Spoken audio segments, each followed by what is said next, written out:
साथियों, एक बार पुनः आप सभी का हार्दिक स्वागत अभिनंदन है। मैं हूं आपके साथ वसीम और आप देख रहे हैं आपका अपना YouTube channel study with Wasim.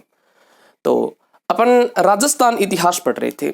अपने शुरू किया था राजस्थान इतिहास, और राजस्थान इतिहास के अंदर जो टॉपिक शुरू किया था उस टॉपिक का नाम था मेवाड़ राज्य का इतिहास। कौन सा टॉपिक था? मेवाड़ राज्य का इतिहास। तो साथियों, अगर आपने पीछे वाली क्लास नहीं देखी है तो पीछे वाली क्लास को देखना, ताकि ये क्लास जो है वो आपको अच्छे से समझ में आ सके। और अगर आप चैनल के ऊपर नए हो तो चैनल को सब्सक्राइब कर ले और पास में जो बेल आइकन है उसको भी प्रेस कर दें, ताकि जैसे ही कोई नया वीडियो डाले तो सबसे पहले नोटिफिकेशन जो है वो आपको मिल सके। तो साथियों, अपन बात कर रहे थे राजस्थान इतिहास के अंदर मेवाड़ की। पिछली क्लास के अंदर हमने मेवाड़ राज्य के इतिहास में मेवाड़ का सामान्य परिचय पढ़ा था कि मेवाड़ के शासकों की उत्पत्ति के स्रोत पढ़े थे हमने। मेवाड़ के शासकों की कुल देवी कुल देवताओं के बारे में पढ़ा था। मेवाड़ के प्राचीन नामों के बारे में पढ़ लिया था। और हमने जो मेवाड़ का संस्थापक था जिसका नाम था गुहिल, वहां तक पढ़ लिया था। यानी कहने का मतलब है कि मेवाड़ का जो संस्थापक था, मेवाड़ में गुहिल वंश का संस्थापक कौन था? तो मेवाड़ में गुहिल वंश का संस्थापक जो है साथियों, संस्थापक मेवाड़ में गुहिल वंश का संस्थापक जो था जिसका नाम था गुहिल, या इसी को हमने कहा था गुहिलादित्य। क्या कहा था? गुहिलादित्य कहा था। गुहिल या गुहिलादित्य तक हमने पिछली क्लास में पढ़ लिया था। तो आज अपन आगे पढ़ते हैं।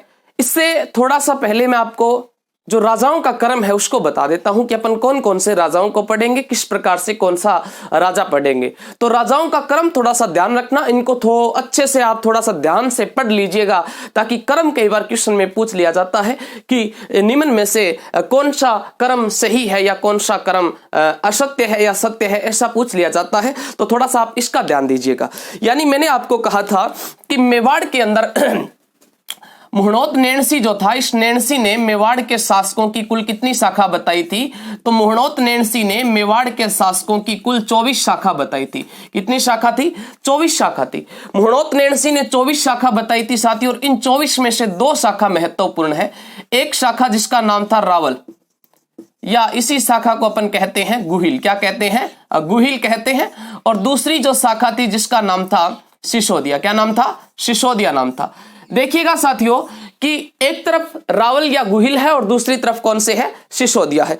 रावल या गुहिल जो राजा थे, इन रावल या गुहिल राजाओं के आगे एक नाम लगता था, वो था रावल। क्या नाम था? रावल नाम लगता था। और सिसोदिया जो राजा हुए, इन सिसोदिया राजाओं के नाम के आगे क्या नाम लगता था? राणा या महाराणा लगता था। महाराणा नाम लगता था। नाम के आगे क्या लगता था? राणा या महाराणा लगता था। तो अपन दोनों शाखाओं के राजाओं को पढ़ते हैं। पहले देख लेते हैं कि कौन कौन से राजा आते हैं। पहले अपन रावल शाखा की बात करते हैं। और रावल शाखा में सबसे पहला जो राजा हुआ जिसका नाम क्या है? गुहिल। क्या नाम है साथियों? गुहिल नाम है। गुहिल के बाद में कल मैंने आपको बताया था कि एक छोटे छोटे राजा आते हैं। भोज आता है, नागादित्य आता है, शिलादित्य सेकंड आता है, अपराजित आता है, महेंद्र द्वितीय आता है, और उसके बाद में महत्वपूर्ण राजा जो होता है जिसका नाम आता है बप्पा रावल। क्या नाम आता है? बप्पा रावल, या इसी को एक नाम दिया जाता है कालभोज। बप्पा रावल या कालभोज। बप्पा रावल या कालभोज के बाद में अगला जो शासक आता है साथियों जिसका नाम आता है अलट। क्या नाम आता है? अलट, या इसी को आलू रावल के नाम से भी जाना जाता है। एक शक्ति सिंह आता है, वो कोई महत्वपूर्ण नहीं है, उसको पढ़ने की कोई आपको आवश्यकता नहीं पड़ेगी। अलट के बाद में एक राजा आता है जिसका नाम है रणसिंह। साथियों, कई जगह इसका नाम रणसिंह होता है और कई जगह इसका नाम आता है करण सिंह। कई जगह इसका नाम क्या आता है? रण सिंह, और कई जगह क्या नाम आता है? करण सिंह। रण सिंह के बाद में इसका एक राजा आता है जिसका नाम है क्षेम सिंह। क्या नाम है? क्षेम सिंह। क्षेम सिंह के बाद में एक राजा आता है जिसका नाम है सामंत सिंह। सामंत सिंह। और सामंत सिंह के बाद का जो राजा है साथियों जिसका नाम है कुमार सिंह। कुमार सिंह। और कुमार सिंह का जो पुत्र था जिसका नाम था जेत्र सिंह। जेत्र सिंह। और जेत्र सिंह के बाद में जो राजा बनता है उसका नाम आता है समर सिंह। जेत्र सिंह आ गया, कुमार सिंह आ गया, और एक तेज सिंह आता है। जेत्र सिंह के बाद में एक राजा आता है तेज सिंह। तेज सिंह के बाद में जो राजा आता है जिसका नाम आता है समर सिंह, और समर सिंह के बाद में रावल शाखा का अंतिम राजा जिसका नाम रावल रतन सिंह है, रावल रतन सिंह है। तो ये जो राजा है साथियों वो कौन से किसके आते हैं, तो ये गुहिल शाखा के जो रावल शाखा है या गुहिल शाखा है उसके आते हैं। उसके बाद में जो सिसोदिया शाखा है उनके राजाओं को अपन देखते हैं कि कौन कौन से अपन राजा पढ़ेंगे। तो इनके नाम थोड़ा सा ध्यान रखना। गुहिल आता है, गुहिल के बाद में बप्पा रावल है, बप्पा रावल के बाद में अलट है, अलट के बाद में रण सिंह या करण सिंह है, उसके बाद में क्षेम सिंह है, फिर सामंत सिंह है, फिर कुमार सिंह है, फिर जैत्र सिंह है, फिर तेज सिंह। उसके बाद में आते हैं राणा या महाराणा, कौन सी शाखा के, सिसोदिया शाखा के। इनके अंदर साथियों अपन सबसे पहले पढ़ते हैं राणा हमीर को। किसको पढ़ते हैं, राणा हमीर को पढ़ते हैं। सबसे पहले इनमें अपन किसको पढ़ते हैं, राणा हमीर को पढ़ते हैं। हमीर या हमीर सिसोदिया को पढ़ते हैं। हमीर सिसोदिया के बाद में एक राजा आता है जिसका नाम है खेता या क्षेत्र सिंह। खेता के बाद में एक राजा आता है राणा लाखा या लक्ष्य सिंह, राणा लाखा या लक्ष्य सिंह है। मैंने कहा ना कि भी इनके नाम के आगे राणा या महाराणा लगेगा, तो राजा आएगा राणा लाखा या लक्ष्य सिंह। राणा लाखा या लक्ष्य सिंह का जो पुत्र था जिसका नाम था मोकल, क्या नाम था, मोकल नाम था। क्या नाम था, मोकल, महाराणा मोकल या राणा मोकल। मोकल का जो साथियों पुत्र था जिसका नाम था महाराणा कुंभा, बहुत ही महत्वपूर्ण राजा थे महाराणा कुंभा। कुंभा के बाद का जो एक राजा आता है छोटा सा जिसका नाम आता है उदा। उदा, और उदा के बाद में साथियों अपन पढ़ेंगे किसको, रायमल को। उदा के बाद में किसको पढ़ेंगे, रायमल को पढ़ेंगे। रायमल के बाद में अपन साथियों किसको पढ़ेंगे, रायमल का पुत्र था जिसका नाम था राणा सांगा। क्या नाम था, राणा सांगा। रायमल का जो पुत्र था जिसका नाम क्या था, राणा सांगा नाम था। राणा सांगा, और राणा सांगा के बाद में अपन कौन से राजा को पढ़ेंगे, तो राणा सांगा के बाद में एक राजा आता है जिसका नाम आता है रतन सिंह द्वितीय। क्या नाम होगा, रतन सिंह द्वितीय नाम होगा। और रतन सिंह द्वितीय के बाद में जो राजा पढ़ेंगे जिसका नाम है विक्रमादित्य। क्या नाम है, विक्रमादित्य। रतन सिंह द्वितीय के बाद में जो राजा पढ़ेंगे जिसका नाम क्या होगा, विक्रमादित्य। और विक्रमादित्य के बाद में साथियों अपन राजा को पढ़ेंगे जिसका नाम है उदय सिंह। क्या नाम होगा, उदय सिंह नाम होगा। उदय सिंह के बाद में जिस राजा के बारे में पढ़ेंगे उस राजा का नाम है महाराणा प्रताप, महाराणा प्रताप। उदय सिंह के बाद में अपन जिस राजा को पढ़ेंगे उस राजा का नाम है महाराणा प्रताप। प्रताप के बाद में जिस राजा को पढ़ेंगे उस राजा का नाम है अमर सिंह। क्या नाम है, अमर सिंह। और अमर सिंह के बाद में अगला जो राजा आता है जिसका नाम आता है करण सिंह। क्या नाम आता है, करण सिंह। और करण सिंह के बाद में साथियों जो राजा बनता है जिसका नाम आता है जगत सिंह फर्स्ट। क्या नाम होगा, जगत सिंह फर्स्ट। करण सिंह के बाद में जो राजा बनता है साथियों जिसका नाम क्या हो जाएगा, जगत सिंह फर्स्ट हो जाएगा। जगत सिंह फर्स्ट के बाद में जो राजा पढ़ते हैं जिसका नाम आता है राज सिंह। क्या नाम आता है, राज सिंह। जगत सिंह फर्स्ट के बाद में जो राजा पढ़ते हैं जिसका नाम आता है राज सिंह। राज सिंह के बाद में एक राजा आता है जिसका नाम है जय सिंह। क्या नाम है, जय सिंह। राज सिंह के बाद में जो राजा है जिसका नाम क्या होगा, जय सिंह नाम हो जाएगा। जय सिंह के बाद में एक राजा आता है जिसका नाम आता है अमर सिंह द्वितीय। क्या नाम आता है, अमर सिंह द्वितीय। जय सिंह के बाद में जो राजा बनता है जिस राजा का नाम क्या हो जाएगा, अमर सिंह द्वितीय हो जाएगा। और अमर सिंह द्वितीय के बाद में जो राजा बनता है जिसका नाम होगा संग्राम सिंह द्वितीय। क्या नाम हो जाएगा, संग्राम सिंह द्वितीय नाम हो जाएगा। संग्राम सिंह द्वितीय नाम हो जाएगा। संग्राम सिंह द्वितीय के बाद में साथी अपन कौन से राजा को पढ़ेंगे, तो अमर सिंह द्वितीय, संग्राम सिंह द्वितीय, फिर आता है जगत सिंह द्वितीय। कौन सा आता है, जगत सिंह द्वितीय। नेक्स्ट जो राजा होगा जिसका नाम क्या हो जाएगा, जगत सिंह द्वितीय नाम हो जाएगा। और जगत सिंह द्वितीय के बाद में अपन जिस राजा को पढ़ेंगे उस राजा का नाम है भीम सिंह सिसोदिया। क्या नाम हो जाएगा, भीम सिंह सिसोदिया। उसके बाद में अपन पढ़ते हैं सरदार सिंह को। किसको पढ़ते हैं, सरदार सिंह को पढ़ते हैं। उसके बाद में एक राजा बनता है जिसका नाम आता है स्वरूप सिंह। कौन राजा बनता है, स्वरूप सिंह राजा बनता है। स्वरूप सिंह के बाद में एक राजा बनता है जिसका नाम है सज्जन सिंह। और सज्जन सिंह के बाद में राजा बनता है जिसका नाम है फतेह सिंह। और फतेह सिंह के बाद में अंतिम जो राजा पढ़ेंगे जिसका नाम है भोपाल सिंह। क्या नाम हो जाएगा, भोपाल नरसिंह नाम हो जाएगा। तो इस प्रकार से अपन रावल और सिसोदिया जो शाखाएं है मेवाड़ की, उनके अपन राजा पढ़ेंगे। कि सबसे पहले अपन रावल शाखा की बात करेंगे, और रावल शाखा के जो संस्थापक थे जिनका नाम था गुहिल या गुहिलादित्य, और उसके बाद का जो महत्वपूर्ण राजा आता है जिसका नाम आता है साथियों बप्पा रावल, जिसका मूल नाम तो कालभोज था, मूल नाम कालभोज था, परंतु उसे बप्पा रावल की उसके पास में क्या थी, उपाधि थी। तो कालभोज या बप्पा रावल एक ही बात है। अपन अगला जो राजा पढ़ेंगे जिसका नाम है कालभोज या बप्पा रावल, जिसका समय 734 से 753 ईस्वी तक था। इससे पहले थोड़ा सा इसको देख लीजिए। राणा हमीर, खेता, लाखा, मोकल, कुंभा, उदा, रायमल, सांगा, रतन सिंह द्वितीय, विक्रमादित्य, उदय सिंह है, महाराणा प्रताप, अमर सिंह, करण सिंह, जगत सिंह के बाद में उसके बाद में राज सिंह आ गया, जय सिंह आ गया, अमर सिंह द्वितीय, संग्राम सिंह द्वितीय, जगत सिंह द्वितीय, उसके बाद में भीम सिंह द्वितीय, फिर सरदार सिंह द्वितीय, उसके बाद में स्वरूप सिंह, सज्जन सिंह, फतेह सिंह और भोपाल सिंह जैसे राजा जो है वो अपन मेवाड़ के अंदर पढ़ेंगे। तो अपना महत्वपूर्ण अगला मेवाड़ का वास्तविक संस्थापक जो आता है जिसका नाम है बप्पा रावल या कालभोज। तो शुरू करते हैं। इससे पहले इसका अगर स्क्रीनशॉट लेना चाहते हो तो स्क्रीनशॉट ले लीजिएगा। ये आपको इतने राजा जो है वो मेवाड़ के अंदर पढ़ने ही होंगे, और प्रत्येक राजा का पूर्ण विस्तार में आपको करवाऊंगा। आप बस क्लास को अंत तक देखा करो, और आप सभी से रिक्वेस्ट है कि वीडियो को ज्यादा से ज्यादा शेयर कर दिया करो, ठीक है जी। तो आगे बढ़ते हैं, अपन शुरुआत करते हैं बप्पा रावल या कालभोज की।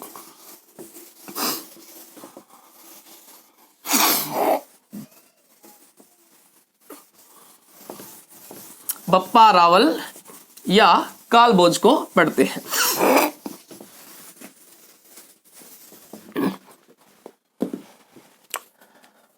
तो अब अपना राजा जो है जिसका नाम है कालभोज, और इसी कालभोज को एक और नाम दिया जाता है बप्पा रावल। कालभोज को क्या नाम दिया जाता है साथियों? बप्पा रावल नाम दिया जाता है। कालभोज या बप्पा रावल का जो समय था वो था 734 ईस्वी से लेकर 753 ईस्वी तक। 734 ईस्वी से लेकर 753 ईस्वी तक का जो समय है साथियों वो किसका आएगा? बप्पा रावल या कालभोज का आएगा। किसका आएगा? बप्पा रावल या कालभोज का आएगा। देखिएगा कि हमने बात किया था महेंद्र द्वितीय की। किसकी बात की थी? हमने पिछली क्लास के अंदर एक राजा की बात की थी जिसका नाम था महेंद्र द्वितीय। मैंने आपको बताया था कि गुहिल ने ऐसा कहा कि भाई मेरे जो आगे की जो संतान होगी या हमारे जो वंश के जो राजा होंगे वो आप लोगों से कभी क्या नहीं लेंगे, कर नहीं लेंगे। ऐसा किसने कहा था? गुहिल ने कहा था। किसको? भीलों को कहा था। भीलों को गुहिल ने तो कह दिया कि भी आपसे कर नहीं लेंगे, परंतु होता क्या है, महेंद्र द्वितीय जब राजा बनता है तो महेंद्र द्वितीय कहता है मुझे पता नहीं, मेरे पूर्वजों ने आपको क्या कहा था, मुझे आपको कर देना पड़ेगा। भी मेरे को कर चाहिए, कर लूंगा।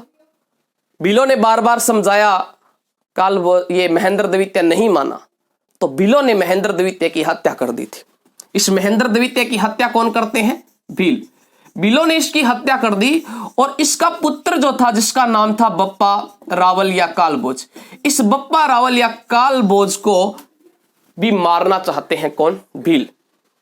महेंद्र द्वितीय की हत्या कर दी और बप्पा रावल या कालभोज को भी मारना चाहते हैं। इसलिए बप्पा रावल या कालभोज जो था वो घर से निकल गया था, वो नाइब के जंगलों में चला गया था, और वहां पर जाकर ब्राह्मणों की गाय चराने लगा। कौन? बप्पा रावल या कालभोज। तो बात करते हैं बप्पा रावल या कालभोज की, जिसका समय 734 ईस्वी से लेकर साथियों कितना हो जाएगा? 753 ईस्वी तक हो जाएगा। 734 ईस्वी से लेकर कितना हो जाएगा? 753 ईस्वी तक बप्पा रावल का समय हो जाएगा। इसका मूल नाम क्या हो जाएगा? तो इसका मूल नाम जो है वो होगा कालभोज। बप्पा रावल का मूल नाम क्या हो जाएगा? कालभोज हो जाएगा। बप्पा रावल का मूल नाम क्या हो जाएगा? कालभोज नाम हो जाएगा। बप्पा रावल का मूल नाम साथियों क्या है? कालभोज है। क्या है? कालभोज है। डॉक्टर गौरी शंकर हीराचंद जो है, डॉक्टर गौरी शंकर हीराचंद ओझा जो है, गौरी शंकर हीराचंद ओझा, इन्होंने कहा कि बप्पा इसका नाम न होकर, इन्होंने क्या कहा? इन्होंने कहा कि बप्पा इसका नाम न होकर, नाम न होकर, भाई नाम न होकर क्या है? कालभोज नामक राजा की क्या है? उपाधि है। किसकी उपाधि है? कालभोज नामक राजा की उपाधि है, काल भोज नामक राजा की उपाधि है, उपाधि है कि बप्पा जो है वो इसका नाम न होकर काल भोज, यानी कि डॉक्टर गौरी शंकर हीराचंद ओझा जो है वो कहते हैं कि बप्पा इसका नाम न होकर काल भोज नामक राजा की क्या है, उपाधि है। बप्पा रावल जो है, इस बप्पा रावल के पिता का नाम क्या हो जाएगा, तो इस बप्पा रावल के पिता का नाम हो जाएगा महेंद्र द्वितीय। क्या नाम हो जाएगा, महेंद्र द्वितीय। बप्पा रावल के पिता का नाम क्या हो जाएगा, महेंद्र द्वितीय हो जाएगा। उसके बाद में ध्यान रखना इसकी उपाधि की, किसकी ध्यान रखना है, इसकी उपाधियों की।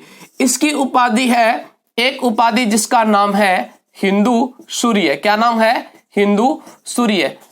एक उपाधि है हिंदू सूर्य, एक उपाधि है राजगुरु। क्या नाम है, राजगुरु। हिंदू सूर्य, राजगुरु, और एक उपाधि जिसका नाम है चकवे। क्या नाम है, चकवे।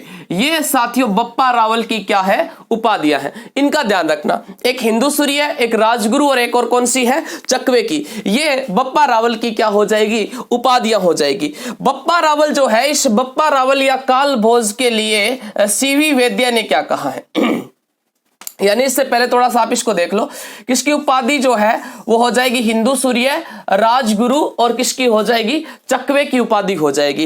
एक अभिलेख आता है जिस अभिलेख का नाम है आठपुर अभिलेख। कौन सा अभिलेख है, आठपुर अभिलेख।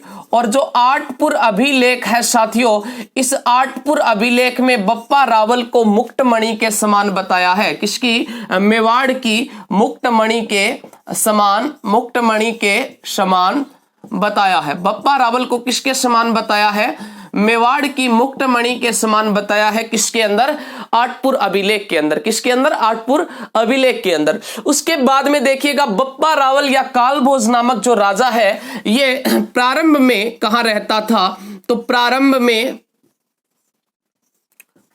में भीलों के डर से, किसके डर से, भीलों के डर से, प्रारंभ में भीलों के डर से नाइब के जंगलों में रहता था। भीलों के डर से कहां पर रहता था, नाइब के जंगलों में। नाइब के जंगलों में किसकी गाय चराता था, तो नाइब के जंगलों में हरित ऋषि की गाय चराता था। कौन से ऋषि की, हरित ऋषि की गाय चराता था। हरित ऋषि की गाय चराता था कौन, बप्पा रावल। बप्पा रावल जो था वो प्रारंभ के अंदर क्या करता था, यानी इसके पिता की हत्या किसने की, भीलों ने कर दी। बप्पा रावल के पिता की हत्या भीलों ने कर दी, और भील अब किसको मारना चाहते थे, बप्पा रावल को भी। तो बप्पा रावल ने क्या किया, प्रारंभ में भीलों के डर से ये नाइब के जंगलों में चला गया, और नाइब के जंगलों में जाकर वहां पर हरित ऋषि की गाय चराने लगा। भी हरित ऋषि की गाय जब चराता था बप्पा रावल, इस समय क्या होता है कि एक अरब आक्रमणकारी था साथियों, एक अरब आक्रमणकारी, और उस अरब आक्रमणकारी का नाम क्या था, तो जो आक्रमणकारी जो था, इस आक्रमणकारी का नाम था जुनेद। अरब आक्रमणकारी जो था जिसका नाम क्या था, जुनेद। इस जुनेद ने मेवाड़ के ऊपर अटैक कर दिया। किसके ऊपर अटैक कर दिया, मेवाड़ के ऊपर अटैक कर दिया जुनेद ने। भी जुनेद ने मेवाड़ के ऊपर अटैक किया या ब्राह्मणों के ऊपर अटैक कर दिया। जब जुनेद ब्राह्मणों के ऊपर अटैक करेगा तो बप्पा रावल जो था भी एक राजा का बेटा है, और राजा का बेटा ये कहां सहन कर सके। जब जुनेद आक्रमण करता है मेवाड़ के ऊपर, बप्पा रावल ने अपनी पूरी वीरता के साथ में इस जुनेद के साथ में युद्ध किया, और जुनेद को युद्ध में क्या कर दिया, परास्त कर दिया। जुनेद को युद्ध में क्या कर दिया, हरा दिया। बप्पा रावल जो है, इस बप्पा रावल ने जुनेद को हरा दिया। फिर जुनेद को जब बप्पा रावल ने हराया, कहने का मतलब है कि हरित ऋषि जो था, इस हरित ऋषि को लगा भाई अब हमें कौन बचाएगा, अब तो कोई बचाने वाला है ही नहीं। क्यों नहीं है, क्योंकि हम तो सभी क्या है, साधु है, ऋषि है, और ऋषि साधु जो होते हैं वो युद्ध वगैरह नहीं करते, लड़ाई झगड़ा नहीं करते हैं साधु। तो इधर ये गाय चराने वाला व्यक्ति जो था, इस गाय चराने वाले व्यक्ति ने मेवाड़ की रक्षा की और जुनेद के साथ में युद्ध करके जुनेद को परास्त कर दिया। हरित ऋषि ने जैसे ही बप्पा रावल ने या काल भोज ने इस जुनेद को हराया तो जो हरित ऋषि था, ये हरित ऋषि सबसे पहले इस कालभोज को एक तो उपाधि कौन सी देता है, बप्पा रावल की। यानी जो ये बप्पा रावल की उपाधि है वो किसके द्वारा दी गई है साथियों, हरित ऋषि के द्वारा। कौन से ऋषि के द्वारा, हरित ऋषि के द्वारा इसको कौन सी उपाधि दी गई है, बप्पा रावल की उपाधि दी गई है। और साथ में जो हरित ऋषि था, इस हरित ऋषि ने बप्पा रावल को कहा कि मुझे तुम्हारे अंदर क्या दिखाई दे रहा है, एक राजा दिखाई दे रहा है। क्या दिखाई दे रहा है, एक राजा दिखाई दे रहा है। यानी उसको जिस प्रकार से राम के यानी रामायण के अंदर आप देखते हो कि हनुमान को उसकी शक्ति याद दिलाई जाती है, उसी प्रकार से हरित ऋषि ने वही काम किया था। और किसको शक्ति याद दिला रहे थे, कालभोज या बप्पा रावल को। कालभोज या बप्पा रावल को हरित ऋषि जो है वो शक्ति याद दिला रहे थे। और जब ये इसको शक्ति याद दिला रहे थे, या इन्हीं के आशीर्वाद से इन्होंने, हरित ऋषि ने कालभोज या बप्पा रावल को आशीर्वाद दिया। और ये इनका आशीर्वाद पाकर 734 ईस्वी के अंदर, 734 ईस्वी के अंदर ये कालभोज जो है वो कहां पर जाता है, चित्तौड़ के अंदर जाता है। कहां पर जाता है, चित्तौड़ के अंदर जाता है। कब जाता है, 734 ईस्वी में। किसका आशीर्वाद पाकर, बप्पा रावल जो है वो हरित ऋषि का आशीर्वाद पाकर 734 ईस्वी में चित्तौड़ जाता है। और चित्तौड़ के जो राजा थे जिनका नाम था मान मौर्य। क्या नाम था साथियों, मान मौर्य नाम था। चित्तौड़ के जो राजा थे जिनका नाम क्या था, मान मौर्य नाम था। मान मौर्य नाम था चित्तौड़ के राजा का। चित्तौड़ के जो राजा मान मौर्य थे, ये मान मौर्य जो है उसको परास्त कर देते हैं कौन, कालभोज। कालभोज ने मान मौर्य को हराकर चित्तौड़ के दुर्ग पर 734 ईस्वी में क्या कर लिया साथियों, अधिकार कर लिया। कहने का मतलब है कि बप्पा रावल या कालभोज ने 734 ईस्वी में चित्तौड़ के राजा मान मौर्य को हराकर, चित्तौड़ के राजा जिनका नाम क्या था, मान मौर्य, चित्तौड़ के राजा मान मौर्य को हराकर किस पर अधिकार कर लिया था, चित्तौड़ के दुर्ग पर अधिकार कर लिया। जब मान मौर्य को हराकर चित्तौड़ के दुर्ग पर अधिकार किया तो इस बात की जानकारी कहां से मिलती है साथियों, तो इस बात की जानकारी जो है वो मिलती है आपको मान मौर्य शिलालेख से। कौन से शिलालेख से, मान मौर्य शिलालेख।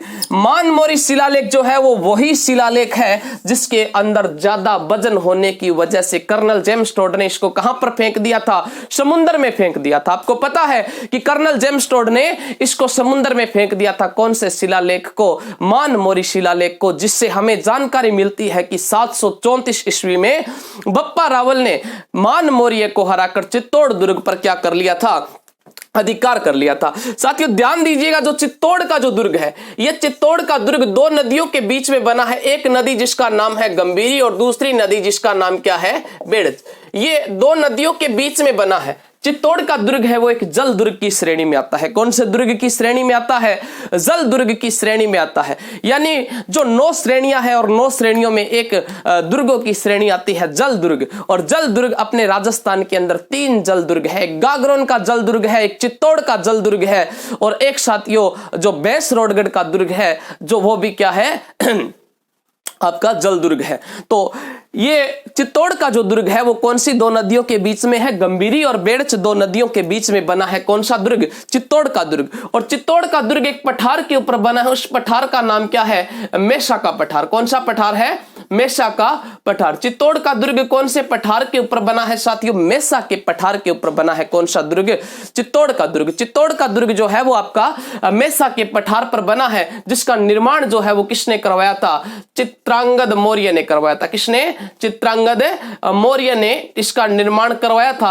पहले तो इसका नाम चित्रकूट रखा गया और बाद में इसका अपभ्रंश होकर नाम क्या पड़ता है, चित्तौड़ नाम पड़ता है। पहले तो इसका नाम क्या था, तो पहले तो साथियों इसका नाम था चित्रकूट, और उसके बाद में इसका अपभ्रंश होकर नाम क्या पड़ता है, चित्तौड़। तो हम बप्पा रावल की बात कर रहे हैं। बप्पा रावल ने 734 ईस्वी में मान मौर्य को हराकर चित्तौड़ के दुर्ग पर क्या कर लिया, अधिकार कर लिया। बप्पा रावल जो है साथियों, इसने नागदा उदयपुर को अपनी राजधानी बनाया था। नागदा को अपनी क्या बनाते हैं, नागदा को राजधानी बनाते हैं। बप्पा रावल ने अपनी राजधानी किसको बनाया था, नागदा को। और नागदा कहां पर है, उदयपुर के अंदर है। नागदा उदयपुर को बप्पा रावल ने अपनी क्या बना ली थी, राजधानी। और साथियों जो नागदा है, इस नागदा के अंदर बप्पा रावल ने सास बहू का मंदिर बनवाया था। कौन सा मंदिर, सास बहू का मंदिर। बप्पा रावल ने सास बहू का मंदिर कहां पर बनाया था? नागदा उदयपुर में बनाया था। साथ में कहते हैं कि जब बप्पा रावल हरित ऋषि की गाय चराते थे तो वहां पर एक स्थान था और उस स्थान के ऊपर गाय का दूध अपने आप निकल रहा था। गाय का दूध अपने आप निकल रहा था और जब गाय का दूध अपने आप निकल रहा था तो बप्पा रावल ने उस स्थान को खुदवा कर देखा। तो जब उस स्थान को खुदवा कर देखा बप्पा रावल ने, तो वहां पर बप्पा रावल को क्या मिलता है? तो वहां पर साथियों बप्पा रावल जो था, उस बप्पा रावल को एक शिवलिंग मिलता है। इसलिए कहते हैं कि बप्पा रावल ने कैलाशपुरी नामक स्थान पर, कौन से स्थान पर? कैलाशपुरी नामक स्थान पर, कैलाशपुरी नामक स्थान के ऊपर एकलिंग नाथ का मंदिर बनवाया। एकलिंग नाथ का क्या बनवाया? मंदिर बनवाया। कैलाशपुरी नामक स्थान के ऊपर बप्पा रावल ने कौन से मंदिर का निर्माण करवाया था साथियों? एकलिंग नाथ के मंदिर का निर्माण करवाया था। और साथ में नागदा उदयपुर को अपनी क्या बनाया? राजधानी बनाया। और नागदा उदयपुर में कौन सा मंदिर बनवाया था? सास बहू का मंदिर बनवाया था। नागदा उदयपुर में बप्पा रावल ने कौन सा मंदिर बनवाया था? तो साथियों सास बहू का मंदिर बनवाया था। और कैलाशपुरी नामक स्थान पर बप्पा रावल ने क्या बनाया था? एकलिंग नाथ का मंदिर बनवाया। और कहते हैं कि मेवाड़ के राजा जो है जब भी युद्ध के ऊपर जाते थे, युद्ध पर जब भी मेवाड़ के राजा जाते थे तो युद्ध के समय ये एकलिंग नाथ के दर्शन करके ही जाया करते थे। उसके बाद में देखिएगा बप्पा रावल जो है, बप्पा रावल इसने मेवाड़ में सोने के सिक्के चलाए थे। मेवाड़ में सोने के सिक्के किसने चलाए थे? तो मेवाड़ में सोने के सिक्के जो है वो साथियों बप्पा रावल ने चलाए थे। मेवाड़ में सोने के सिक्के किसके द्वारा चलाए जाते हैं? बप्पा रावल के द्वारा चलाए जाते हैं। बप्पा रावल ने मेवाड़ में सोने के सिक्के चलाए थे। उसके बाद में देखिएगा साथियों बप्पा रावल ने मेवाड़ में किसके सिक्के चलाए? सोने के सिक्के चलाए थे। बप्पा रावल ने मेवाड़ में कौन से सिक्के चलाए थे? सोने के सिक्के चलाए थे। और एक चीज और ध्यान रखना कि इस बप्पा रावल की जो मृत्यु होती है साथियों वो कहां पर होती है? तो इसकी मृत्यु जो है वो 753 ईस्वी में नागदा में होती है। कहां पे होती है? नागदा में होती है। और नागदा में इसकी क्या बनाई गई है? छतरी बनाई है। क्या? इसकी छतरी बनाई है। बप्पा रावल या कालभोज की छतरी कहां पर है? नागदा उदयपुर के अंदर है। नागदा उदयपुर के अंदर है बप्पा रावल या कालभोज की छतरी। और बप्पा रावल या कालभोज का जो समाधि है इसकी, वो समाधि कहां पर है? तो इसकी समाधि मध्य एशिया के अंदर है। कहां पर है?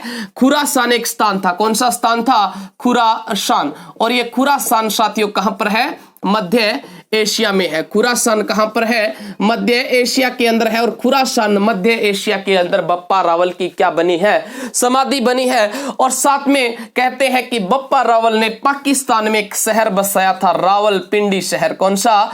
रावलपिंडी शहर। बप्पा रावल ने पाकिस्तान में एक शहर का निर्माण करवाया था जिसका नाम था रावलपिंडी। और वर्तमान में रावलपिंडी एक्सप्रेस के नाम से जाना जाता है शोएब अख्तर को।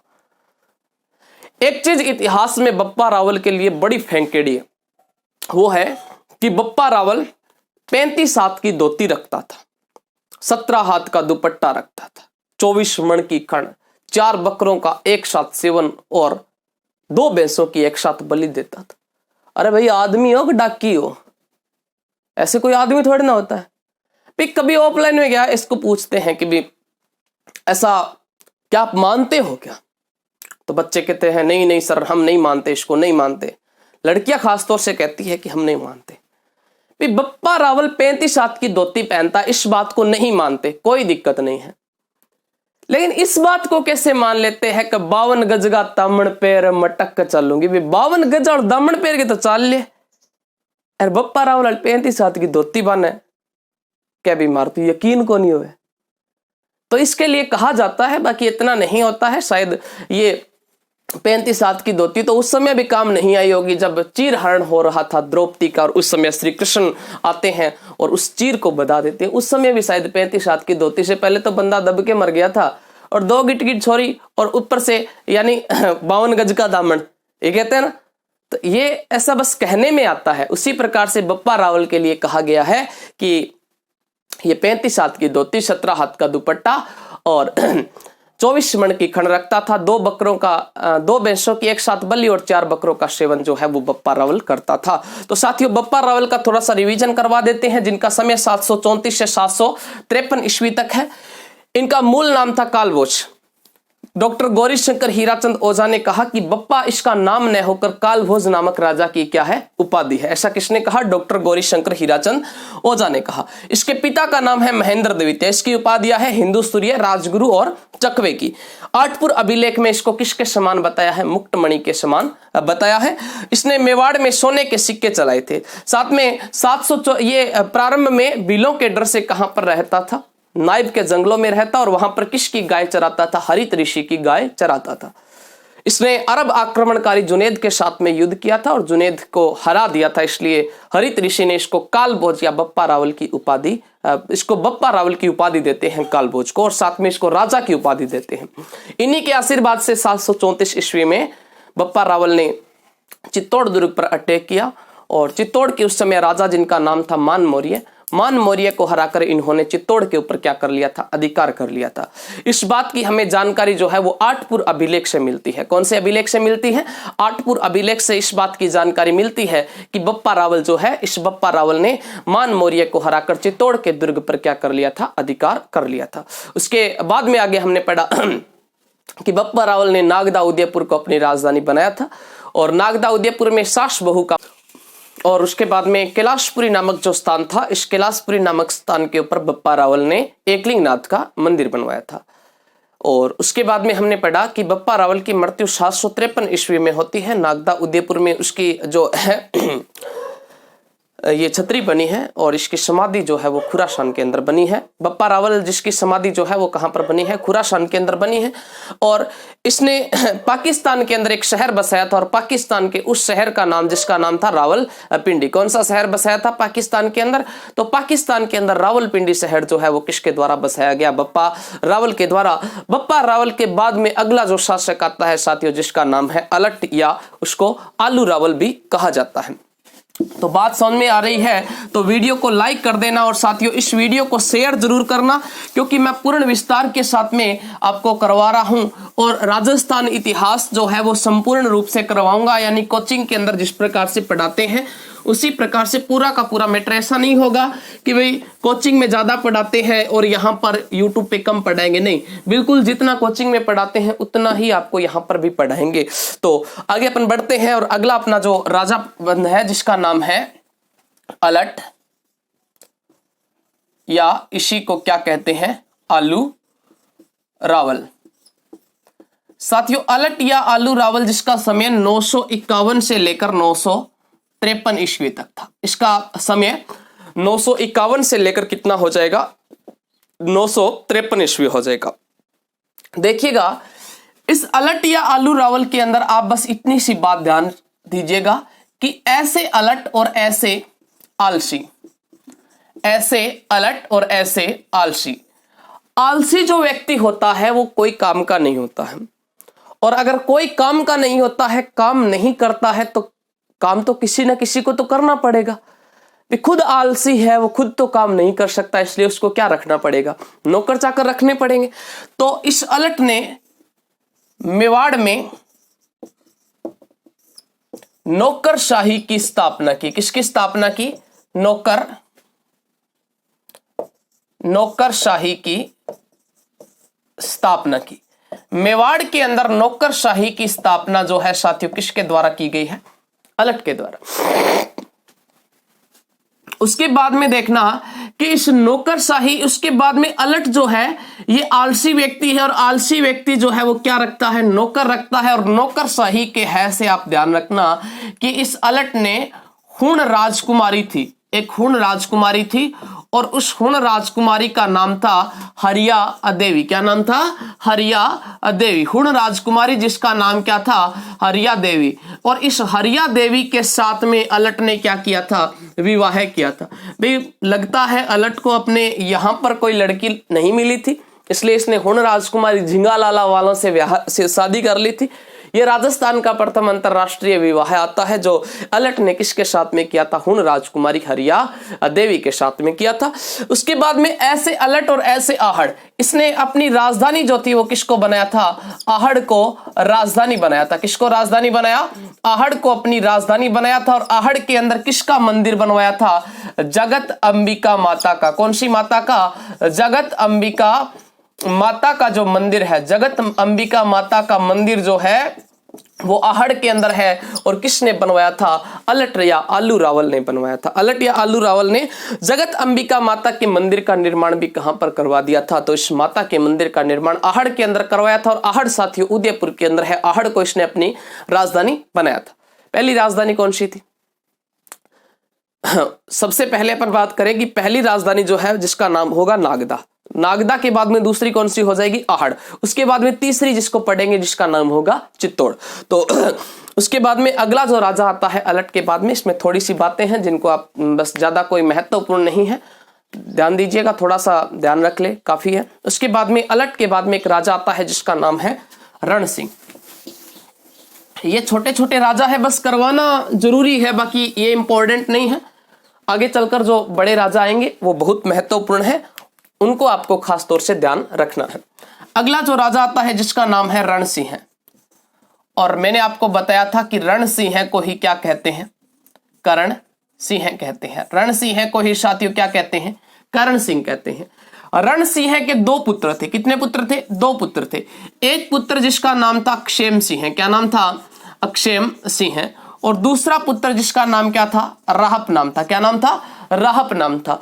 ये राहप जो है साथियों, ये राहप जो है इसने एक गांव बसाया था और उस गांव का नाम क्या था, सिसोदा गांव। कौन सा गांव था, सिसोदा गांव। राहप ने एक गांव बसाया और उस गांव का नाम हो जाएगा सिसोदा। और राहप स्वयं जो है वो कौन से गांव के अंदर चला गया, सिसोदा गांव के अंदर। कौन से गांव के अंदर चला गया, सिसोदा गांव के अंदर चला गया। कौन, राहप। और ये क्षेम सिंह जो है वो क्षेम सिंह आगे का राजा बनता है। इसमें कोई ज्यादा बात नहीं है, क्षेम सिंह ने कोई महत्वपूर्ण कार्य नहीं किए थे। क्षेम सिंह के दो पुत्र थे। कितने, दो पुत्र थे। एक पुत्र जिसका नाम था सामंत सिंह। क्या नाम था, सामंत सिंह। और दूसरा जो पुत्र था साथियों जिसका नाम था कुमार सिंह। एक पुत्र जिसका नाम तो था सामंत सिंह और दूसरे पुत्र का नाम क्या था, कुमार सिंह।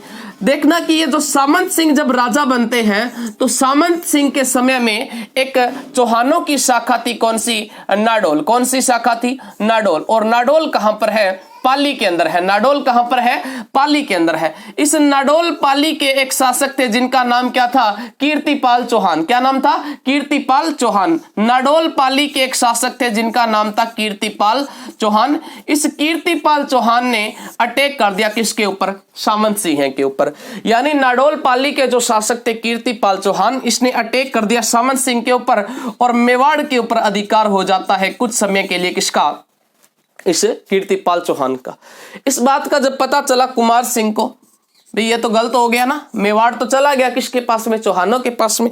तब कीर्तिपाल चौहान पुनः अटैक कर देता है किसके ऊपर, इस कुमार सिंह जो है वो अटैक कर देता है किसके ऊपर, कीर्तिपाल चौहान के ऊपर। और ये यहां से कहां चला जाता है, जालोर चला जाता है। और इसने जालोर के अंदर जाकर और 1181 के अंदर जालोर में चौहान वंश की नींव रखी थी। और इसी कुमार सिंह का पुत्र जिसका नाम आता है जेत्र सिंह। और अगला जो अपना महत्वपूर्ण राजा होगा जिसका नाम है जेत्र सिंह। तो अगली क्लास में पढ़ेंगे अपन जेत्र सिंह को। तब तक के लिए जय हिंद, जय भारत। अगर आपको क्लास अच्छी लगी है तो वीडियो को लाइक